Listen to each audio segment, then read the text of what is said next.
I would love for you to get your Bibles out and turn to John chapter 4. We're going to have a look together at this wonderful story. And you might want to even now pause the video and invite God to show you a fresh view of this passage. I know that you did that this week. God can yet again, His Word is living and active, and He can show us a fresh view each time we see this very same passage again and again. Before we actually get started, though, I really want to give a little bit of context to what Samaritans even are and what their history was with the Jews. The truth of the matter is, back when the Jews were released from captivity and were rebuilding their temple, the Samaritans wanted to participate in that, and the Jews would absolutely not let them. And so the Samaritans ended up building a rival temple, which was in turn destroyed by a Jewish king in 130 BC. The Samaritans, not to be deterred, determined that they would build yet another temple, and that was at Shechem. In any event, the Samaritans and the Jews were at enmity, bitter enmity with one another. They definitely did not see eye to eye. In fact, if a Jew wanted to get to the other side of Samaria, he would rarely go through. He would typically go around. That was just standard protocol. Going through wasn't typically considered an option. So that is the context for this story. And immediately we see in John chapter 4, verse 4, where Jesus had to go through Samaria. And that's an intriguing statement because having to go through Samaria makes you wonder. The typical route was not through. So why did Jesus have to go to Samaria? I believe it's specifically because he had a divine appointment with a woman in the middle of nowhere in Samaria. What was the woman like based upon what you see in the pages of your scriptures? If you could draw up a character trait list of this woman, what are some things that you might include on that list? Perhaps you would include that she seems like she has very little hope.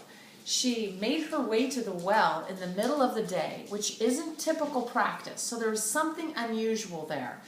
I think perhaps she didn't want to run into anybody else. Most women went in the cooler hours of the day and enjoyed the fellowship with other women while they were there. It was a social event. Was she relieved perhaps that nobody else was there? And why? Was it because of shame that she had in her life?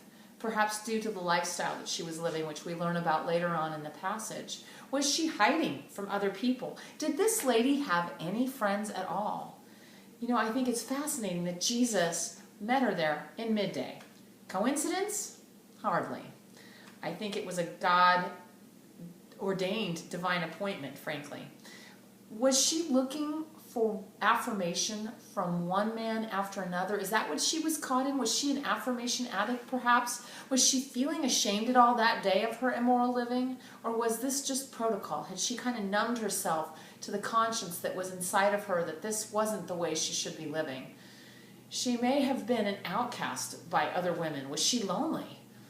Maybe she even thought she was too bad a case for God to even help. Maybe she thought that He didn't care for her. Yet, Jesus greets her at the well. The middle of the day, in the middle of nowhere, Jesus meets, he's a Jewish man, and he meets the Samaritan woman and has a conversation.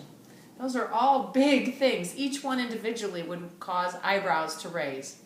The encounter at the well is, in my opinion, living proof that our God is loving and compassionate and caring and merciful and gracious. You get the idea.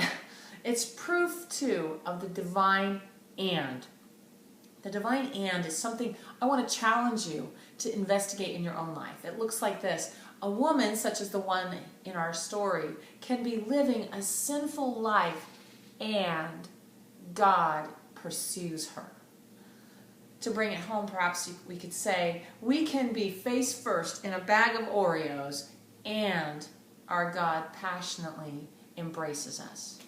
We can fail and fail and fail again, and Jesus forgives.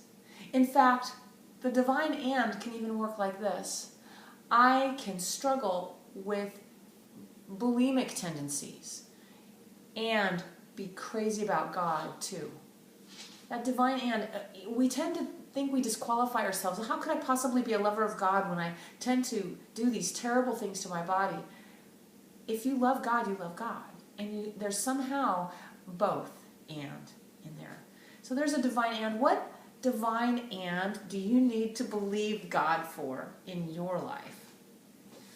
You know, Jesus stirred a thirst in this woman specifically so that she would long for a drink of living water, the water that Jesus is.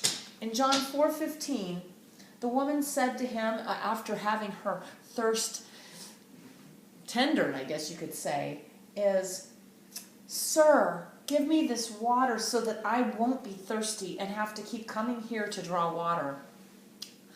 I think this passage kind of shows us the truth of her condition. It isn't so much that she doesn't want to do the work involved in carrying water back home. It's more likely that she doesn't want the heartache of being ostracized. And never was it more obvious what her true condition was than when she was near people and was treated differently because of the kind of life that she led. She no doubt led a very sinful life based upon what Jesus says here.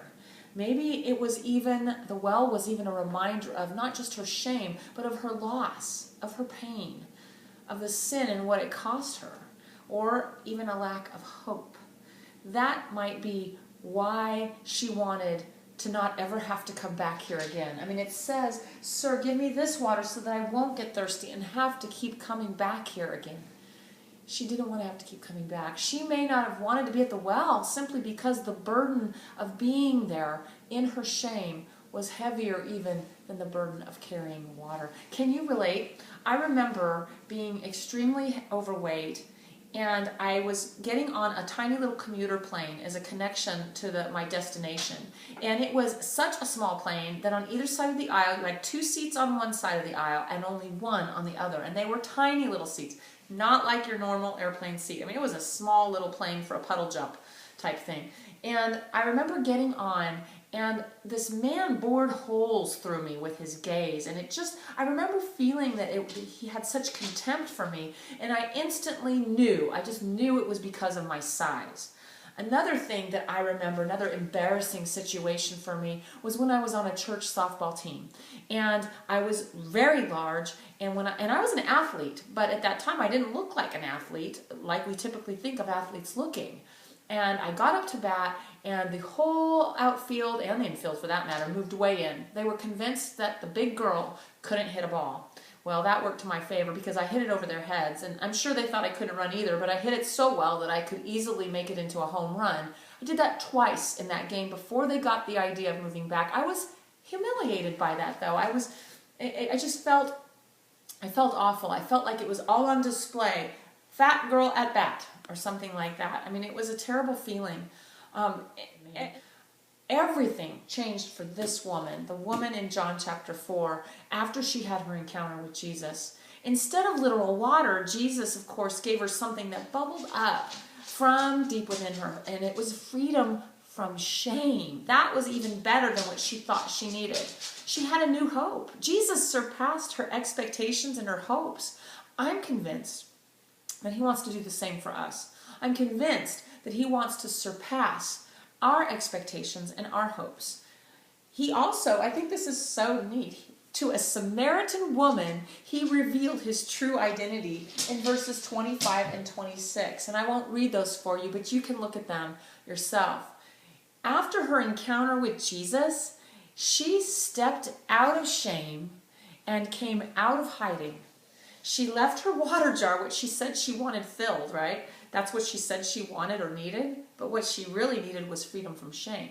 She stepped out of shame, out of hiding, and left her water jar and rushed back to the very people with whom she hadn't wanted to associate because of perhaps being ostracized by them or labeled by them or whatever. She wanted to tell them about Jesus. Talk about a huge turnaround.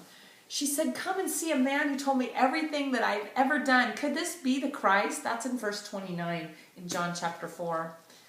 You know, we may feel we have sinned just too many times for God, and we might think he impatiently taps his toe. waiting for us to get our acts together. Is your hope God? Do you ever wonder if God stands poised with lightning bolt in hand, ready to throw it if you don't get your act together, if you mess up just one more time? That is not our God. Jesus said that when you have seen me, you have seen the Father. So when we look at the way Jesus was, like he was in John chapter 4, that is what our God is like. That tenderness, that loving kindness, that gentleness. Do you try to perform to win God's heart? Are you struggling with thinking God will never accept you? Well, that's a lie. The truth is you can't do anything to cause him to love you. You can't win his heart. You've already got it. You can't woo him. In fact, you have his heart. You are his bride. He's chosen you. He's wooed you. You love him only because he first loved you. We have a lot of lessons that we learn from the woman at the well. She thought she wanted water. And so the conversation with Jesus proved what she deeply, truly wanted and what she needed. It was something deeper. You may think that you want to become thin or that you need to become thin. But I believe Jesus wants to use this just like he used the well in her life. He wants to use this in your life to show you your true need and what your heart's greatest desire even is. Is it possible that God is using your physical challenges with food in your body to lead you to an encounter with him like he did the woman at the well, using her need, her thirst, her physical thirst for water? Is he using this to draw you to come to him to get what you really need? He knows all about you. He knows your history, your shame, your hopes, your dreams, your true need. He, like the woman, he chooses now for an encounter with you. He used the woman in this story to bring the gospel to her entire village. Is it possible that he may, as he heals you, want to use you to bring a message of hope and healing to others that even now you don't feel comfortable with? That's a crazy thought, isn't it? It kind of can strain our brain. Set that aside if you need to, or bring it to God in prayer. That might be the best place for it. The primary hunger that we focused on just now certainly was her heart hunger. And our authors want us to have a look on page 62 of our workbooks at a chart that's there and evaluate what emotions or feelings do you experience when you have head hunger going on? What thoughts do you experience? How do you respond to this hunger? We're all speaking about head hunger. I'd love for you to take time to fill that out if you haven't already. And heart hunger. What emotions or feelings do you experience with heart hunger? What thoughts do you experience with heart hunger? And how do you respond to heart hunger? And then finally, stomach hunger. You know, here's something that not everybody is aware of. Many of us, when we feel physical hunger, it results in an emotional response of fear sometimes, or agitation, or worry. And you may not have any idea why that's the case. I want to challenge you and invite you to prayerfully invite God into that feeling. Sometime when you're physically hungry and that emotion comes to the surface, to ask God to show you what the root of that is and to trust that he's going to show you what is behind it and that he will be all you need in that particular need as well. What thoughts do you experience when you are experiencing stomach hunger, and how do you respond to stomach hunger? Those are all things that the authors would like us, before we close out of this week's material, to have a look at. So would you do that? What kind of heart hunger then do you most frequently encounter, and how have you usually dealt with it? How do you think you can deal with it, or how should you deal with it? Or what is an ideal way of dealing with it? Are there any other heartaches that God wants to heal in you? We all have so very many. How can we be praying for you? I hope that as you close the material this week, that you wouldn't think of this as a chapter done and set aside. Please feel free to come back to it and continue to invite God to continue his work in you as he's healing you and encouraging you as you move forward. He wants to do a new thing in you, and that means in your heart as well as in your body.